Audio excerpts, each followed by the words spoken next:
Hello and welcome to A Closer Look. My name is Gail Tatum. Today we're going to be talking about a wonderful initiative at North Penn, which is K through 12, and it's called School to Work. And with me is Karen Holmes, one of our high school teachers who has major responsibility for the success of this program. Karen, thanks for coming here today. Thanks for inviting me. This has been something I've been wanting to talk to you about and others about for some time, and I think a lot of people have heard School to Work but don't really know what School to Work means. School to Work really means three things. First of all, we're talking about a classroom implication where students learn at a higher level than they've learned before. They work on interdisciplinary teams, and we have those at the high school. We also have them at all three middle schools.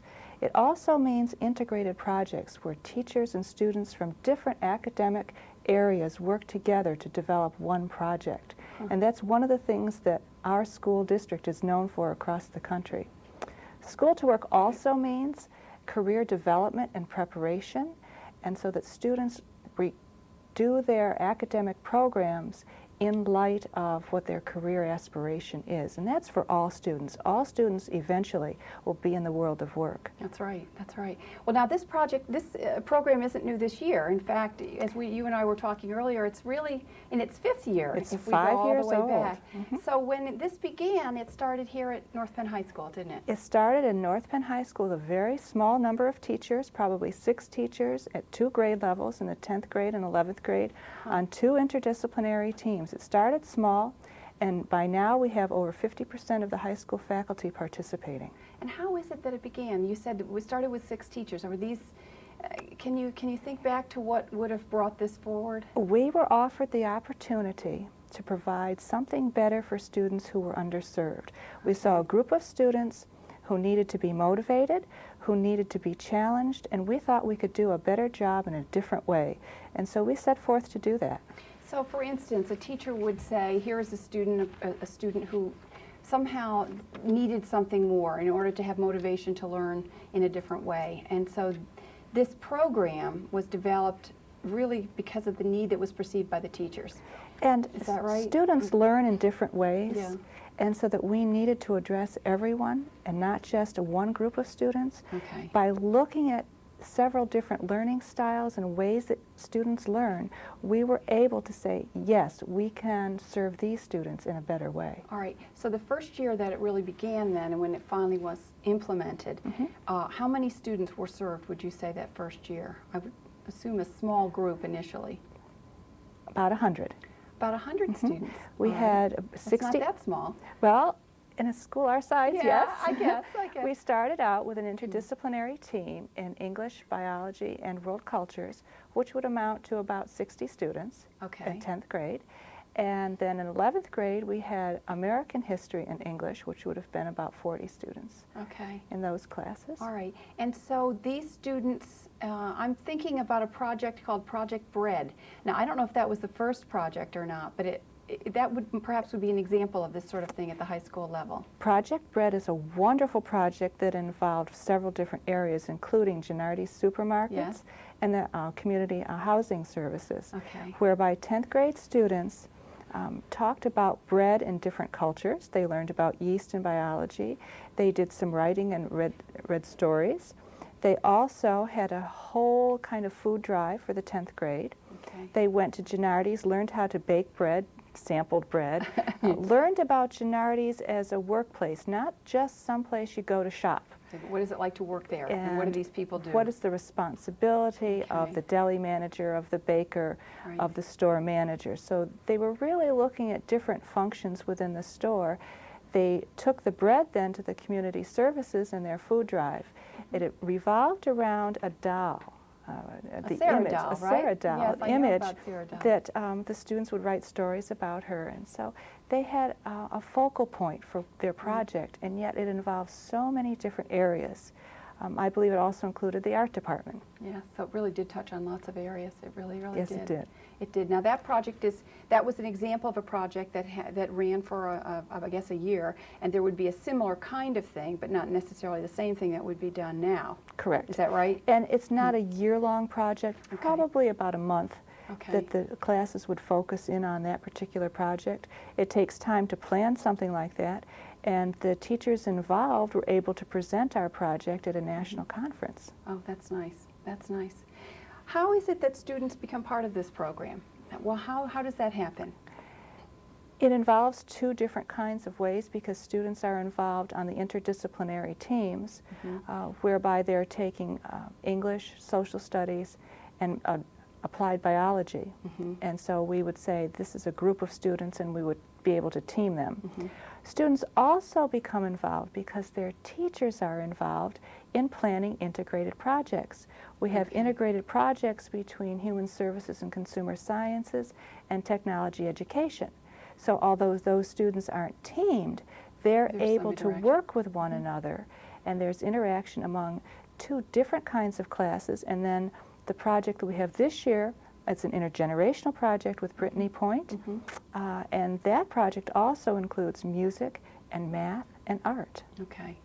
But would a student who is signing up for classes, if you're a student in 10th grade and you're signing up for classes for your junior year, for instance, do you have the option of targeting into one of those interdisciplinary teams that you're talking about, or does that happen?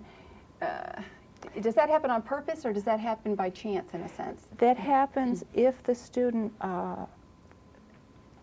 signs up for specific courses at specific levels. Okay. And, and there are advisors who help the student with and that. It's not by chance, right. I wouldn't say, but it's almost automatic at this point. We've instituted across the board.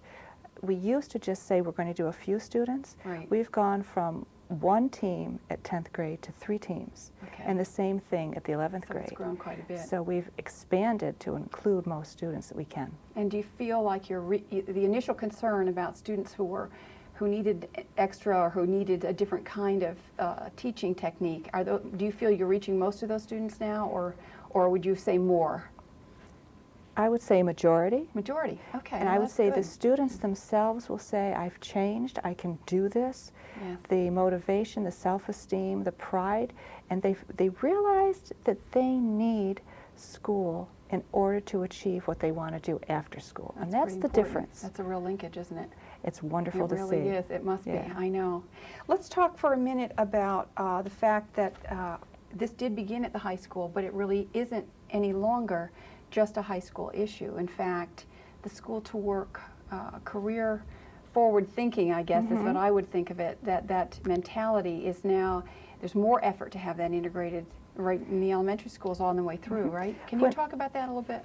When we started to look at our students here at the high school, we realized that we don't operate in isolation, and that their backgrounds and their aspirations for careers begin in elementary and middle school. So we knew we wanted to include those grade levels.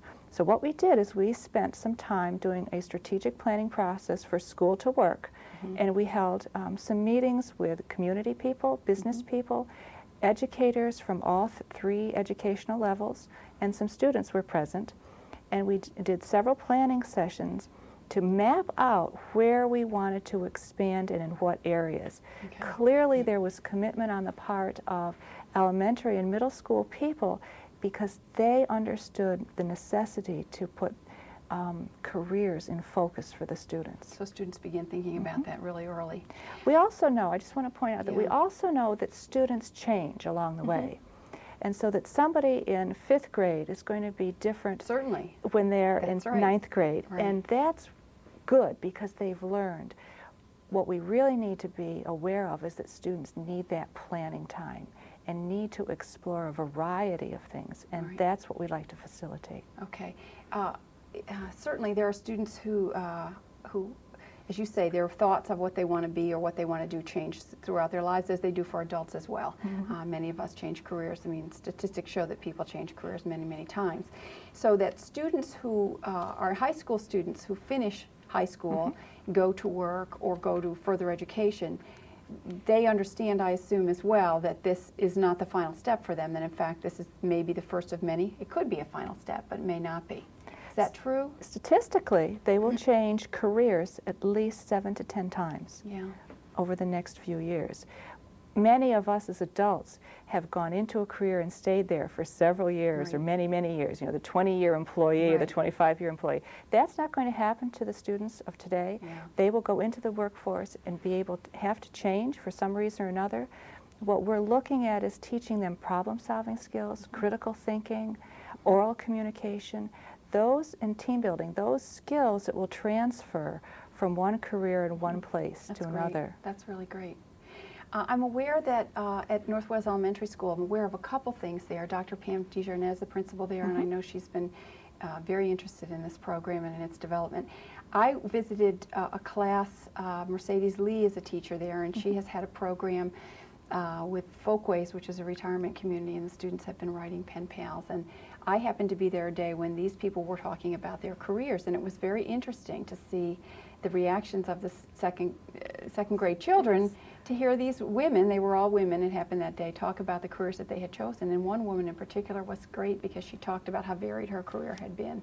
So I can see, relate to somewhat to what you're saying about an elementary exposure, even at that level. Those children heard an interesting thing from these women, and it had great value. The other thing they heard from these women is that these people had careers. That's right. And that it was important for them to plan a career and not assume that they would slide into a different role or just the workplace. Right. But the ability to plan your own future. And that's what we want to give our students. Yeah, it's really great. The other thing that's happening at North Wales is they're developing a plan and have received a School to Work grant from the county. And that's very exciting in and of itself. But they will build a replicable model that can be used in any of the elementary schools, whereby a career exploration component will be put into each grade level. And teachers and counselors there will all work together to build this entire program so that a student entering kindergarten and going through 6th grade each year will have the opportunity to think about a career in a different way, to explore what they're interested in and what's out there in the real world. It's really nice. That really is nice. Now that grant is one of 6 that were received in the district. Am I right on that? There were 8 received. Yes. All right. And those will begin in this spring? Begin right now. Okay. And be implemented some this spring and some in the fall, I would assume. They will be implemented this spring and probably finished up by June. Okay, so they really are targeted through this school year. All right, that's really very, very exciting. When you hear about School to Work in the newspapers and in the public, this is some of the funds that have come through the federal government to the state. A grant was given to the county, and our teachers applied for these grants with wonderful ideas. Yeah, they really were. Exciting. And there were grants given at the elementary level, middle school level, and high school level. That's great. That's great. Okay, we'll be right back with some more discussion about School to Work. Stay with us, please. I assume.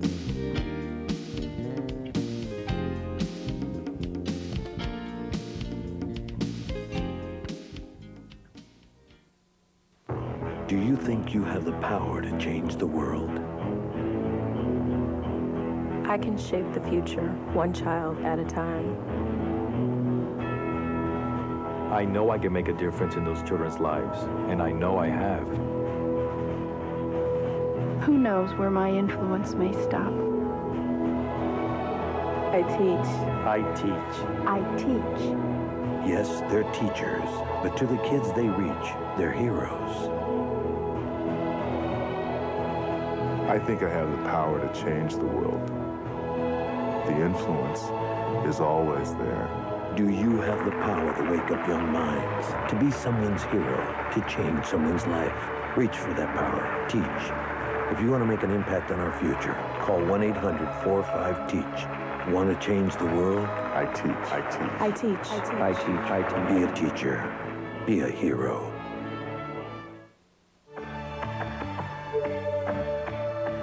A young child's mind is like gelatin. The idea is to put in lots of good things before it sets.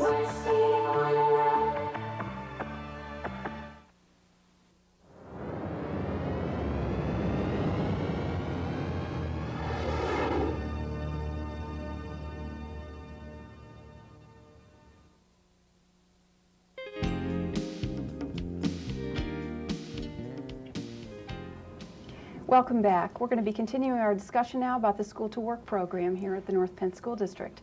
With me again is Karen Holmes, who is a teacher at the high school and who is the woman who's coordinating this effort for the North Penn School District. Karen, I want to, we've talked a lot about the beginning times and how it all got started and some of the K-12 initiatives, but let's look at this past year, because this has been a particularly exciting year for you, and you've had a few special things happen, haven't you? This has been the best year That's yet, great. because we have been able to accomplish so much in a very short amount of time. People are just ready to begin to act. So I think wonderful. This is a terrific year. That's good. Let's first talk about the fact that we were picked as a demonstration site and what that means and how that worked. Well, some people might have read about it in the newspaper, but North Penn School District was picked as one of the 5 sites in the country by an organization called High Schools That Worked, and we've been affiliated with them since the beginning of our program. And they've helped us along quite a bit with funding and programming. We were host to other school districts from around the country. They came from Pennsylvania, West Virginia, Virginia, to see how we worked our integrated projects. And it was a wonderful 2.5 days where we had a student presentation, and we did a fabulous, they did a fabulous job in presenting School to Work and identifying the different stakeholders in the particular program. We also did workshops and panels that really helped the other schools begin their programs for integrated projects. So we were a little further along than most of them. I'd say we were a lot further along than most of them. I was there with the opening, one of the opening programs that you had for that 2.5 day session. I happened to be able to see the students with their presentation, and it was wonderful. They were very articulate. It was very clear the impact that this had had on them. And I was also struck by the fact that there were parents in the audience of some of those children who spoke to the impact that they had seen. It was quite powerful, really. Those students have probably been in the program, most of them about 2 years. Most of them were seniors who were able to get up and present. And if you had seen those students as sophomores, you'd have said, oh, I don't think so. But as seniors, they've just blossomed into wonderful young adults who have the self-esteem and the pride to step up in front of strangers, in front of their parents, in front of community members, and say, yes, this is an important program. That particular piece was written by Dave Page, our staff developer. So we had a lot of different people working on this particular project. What struck me is that they were quite forthright in talking. I remember 2 students in particular talking about how they had struggled and how their grades were not very good and how school was, they weren't sure how they felt about all that, and how this had really focused them. And it was very clear that they were speaking from their heart. It was powerful. It was a real nice program. So that was a kickoff to a very successful 2.5 days that you had. And that set the stage for what we were able to do for the rest of the year. There are 2 things that I really would like to talk about. The first one is the development of our 6 career pathway programs. And in doing so, what we've done is identified 6 areas that students can identify as career aspiration pathways. And what we've done is we have a new document, a new publication that's just come out. And I'm sure many parents have seen it in the community. It came out in conjunction with the program of studies. Students grades 8 through 11 received one of these.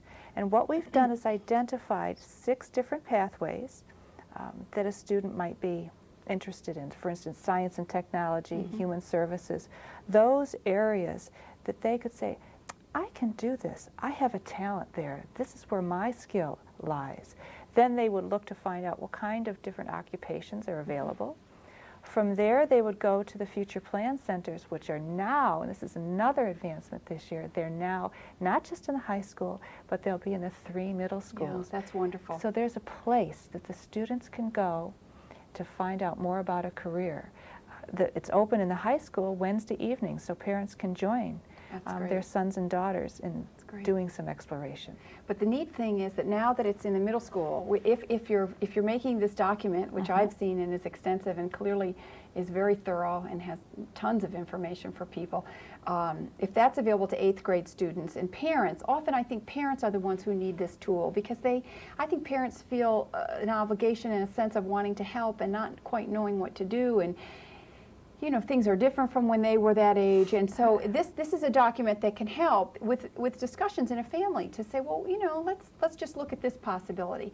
it doesn't close any doors, it doesn't set any firm pathway. It simply is an area to sort of focus your thinking, isn't it? I think what it does is it opens doors. Yes. What we've said, that your career is a choice, and that it's not just by chance, that what we've done is identified the required and foundation courses for each occupation and pathway, and then said if you're interested in technology, this would be your elective courses that are best for you to take. This doesn't mean that a student can't pursue something that he or she is interested in or really likes to do, but what we're recommending, that if you're interested in law, there are several careers in the field of law, not just being a lawyer. If you're interested in helping people, there are many, many careers that would really fall into that category, and learn to explore those. And I think parents and students sitting down with one another talking about it really helps the whole family come together. Right. I think I agree with you. I think that will be an outcome of this.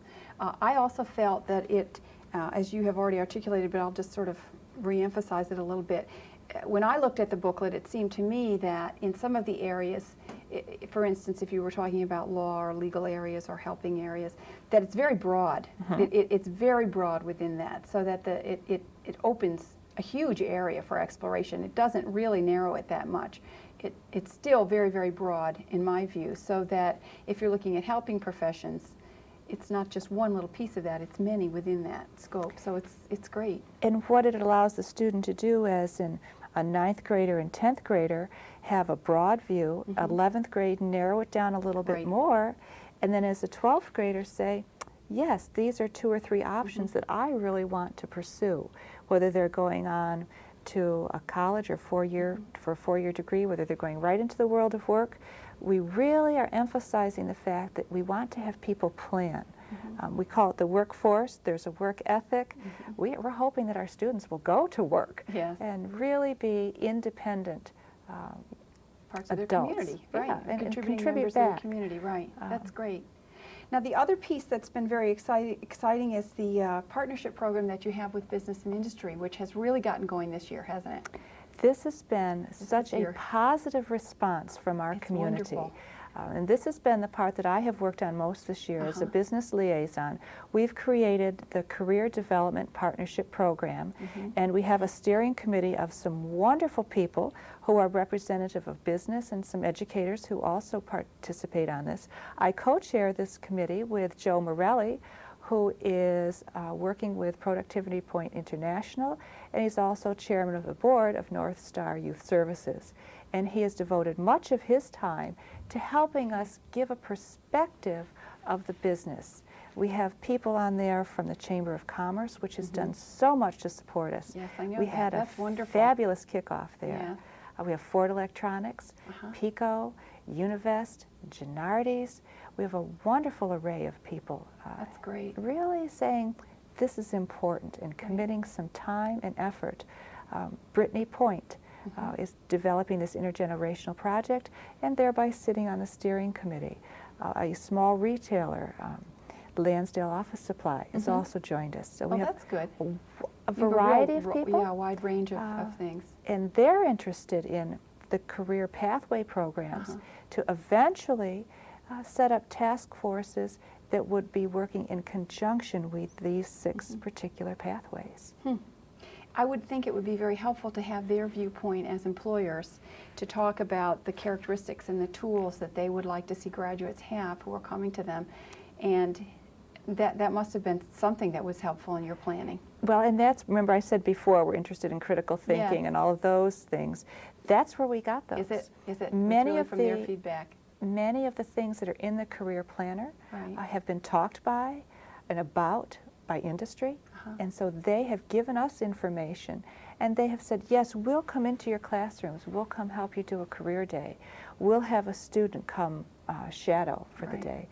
This year, this summer, we're having a teacher institute where teachers will be going into the workplace either as an intern or to job shadow, and they will then take this wonderful experience and develop some project or something in the classroom for next year, so the students will see the benefit of the linkage between in education and industry. In industry.